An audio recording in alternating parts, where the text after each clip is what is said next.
नमस्कार. ढोबळी मिरची किंवा सिमला मिरचीची भाजी सर्वांच्याच घरी बनवली जात असेल. एकदा अशा पद्धतीने ही भाजी बनवून बघा, न खाणारे सुद्धा आवडीने खातील अशी ही भाजी तयार होते. भाजी तुम्ही चपातीबरोबर, भाकरीबरोबर, अगदी भाताबरोबर सुद्धा खाऊ शकता. त्याच्या घाईगडबडीत ऑफिस टिफिनसाठी सुद्धा बनवून देऊ शकता. अगदी झटपट तयार होते. सिमला मिरचीची भाजी बनवण्यासाठी इथे आपण एक मसाला तयार करून घेणार आहोत. एक छोटा आल्याचा तुकडा, एक हिरवी मिरची आणि 7 ते 8 लसूण पाकळ्या ठेचून घेणार आहोत. लसूण आणि मिरची ठेचून झाल्यानंतर इथे आपण सिमला मिरची चिरून घेतलेली आहे. चिरून घेतलेली सिमला मिरची एका बाउलमध्ये काढून घेतलेली आहे. एका बाउलमध्ये 1 वाटी आपण इथे चण्याचं पीठ म्हणजे बेसन घेतलेलं आहे. त्याच्यामध्येच आपण चवीनुसार मीठ, पाव चमचा हळद आणि 2 चिमूटभर आपण इथे हिंगाचा वापर करणार आहोत. थोडंसं पाण्याचा वापर करून हे पीठ पातळ असं भिजवून घ्यायचं आहे. पिठामध्ये पाणी व्यवस्थित असं मिक्स करून घ्यायचं आहे. गुठळ्या आहेत त्या पूर्णपणे मोडून घ्यायच्या आहेत. तर इथे आपलं हे मिश्रण छान तयार करून झालेलं आहे. मिश्रण आपण हे बाजूला ठेवून देणार आहोत. भाजीची पुढील तयारी करून घेणार आहोत. कढईमध्ये आपण फोडणीपुरतं तेल गरम करून घेणार आहोत. तेल गरम झाल्यानंतर एक बारीक चिरून घेतलेला कांदा छान लालसर होईपर्यंत परतून घेणार आहोत. तर इथे पाहू शकता कांदा छान परतून झालेला आहे. कांदा परतून झाल्यानंतर आलं, लसूण आणि मिरचीचा ठेचा तयार करून घेतलेला आहे. तो आपण आता इथे मिक्स करून घेणार आहोत. एखाद मिनिटभर परतून घ्यायचा आहे म्हणजे त्याचा कच्चेपणा नाहीसा होतो. आलं, लसूण, मिरचीचा ठेचा परतून झालेला आहे. इथे आपण एक टोमॅटोचा वापर करणार आहोत. कांदा आणि टोमॅटो एकजीव होईपर्यंत परतून घेणार आहोत. कांदा आणि टोमॅटो परतून झालेला आहे. इथे आपण आता पावडर मसाल्यांचा वापर करणार आहोत.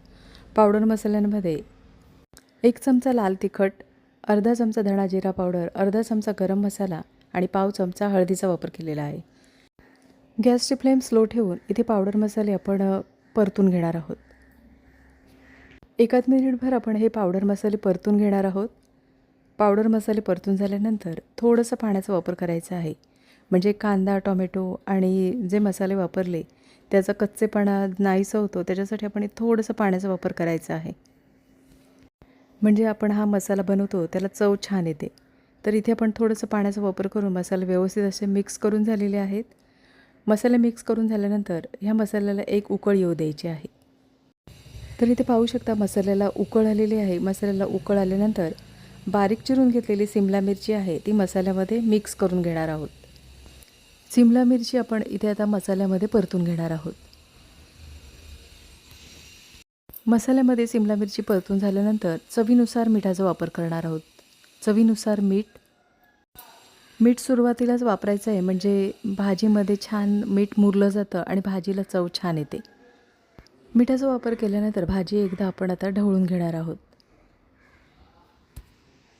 भाजी ढवळून झालेली आहे. 5 मिनिटासाठी झाकण ठेवून भाजी छान वाफेवर शिजवून घेणार आहोत. भाजी शिजवून होईपर्यंत दुसऱ्या गॅसवर आपण इथे फ्राय पॅन गरम करायला ठेवलेलं आहे. थोडंसं तेल गरम करून घेणार आहोत. तेल गरम करून झाल्यानंतर जे मिश्रण तयार करून घेतलेलं आहे बेसन पिठाचं म्हणजे चण्याच्या पिठाचं ते आपण पोळी करून घेणार आहोत. ही बेसन पिठाची पोळी आपल्याला कुरकुरीत करून घ्यायची नाही आहे, तर साधारण मऊसर अशी बनवून घ्यायची आहे. एक बाजू साधारण तळून झाल्यानंतर आपण पलटी करून घेणार आहोत. एक बाजू तळून झाल्यानंतर इथे आपण पलटल्यावर अशा पद्धतीने छोटे छोटे तुकडे करून घेणार आहोत. गॅसची फ्लेम एकदम स्लो ठेवूनच आपल्याला ही बेसन पोळी आहे ती साधारण ओलसर असतानाच अशा पद्धतीने छोटे छोटे असे तुकडे करून घ्यायचे आहेत. तर इथे आता बेसन पोळीचे आपण छोटे छोटे असे तुकडे करून झालेले आहेत. बेसन पोळीचे तुकडे करून झाल्यानंतर एकाच मिनिटभर आपण फ्राय पॅनमध्ये हे तुकडे परतून घेणार आहोत. इथे आता बेसन पोळीचे तुकडे छान परतून झालेले आहेत. गॅस बंद करायचा आहे. 5 ते 6 मिनटं झालेली आहेत. भाजी वाफेवर छान शिजलेली आहे. साधारण तेल सुटलेलं आहे. भाजी एकदा ढवळून घेणार आहोत. भाजी ढवळून झाल्यानंतर जे आपण बेसन पोळीचे तुकडे करून घेतलेले आहेत ते भाजीमध्ये मिक्स करून घेणार आहोत. भाजी व्यवस्थित अशी ढवळून घेणार आहोत.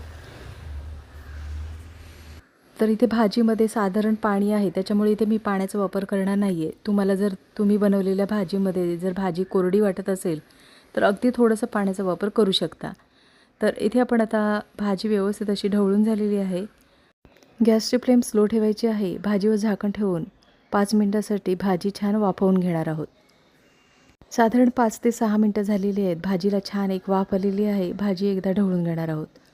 अतिशय चविष्ट चमचमीत अशी ही सिमला मिरचीची भाजी तयार होते. नक्की एकदा अशा पद्धतीने ही भाजी बनवून बघा. न खाणारेसुद्धा अगदी आवडीने खातील अशी ही भाजी तयार होते.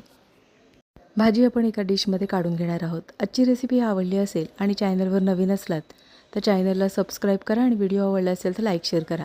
पुन्हा भेटू अशाच चमचमीत नवीन रेसिपीमध्ये.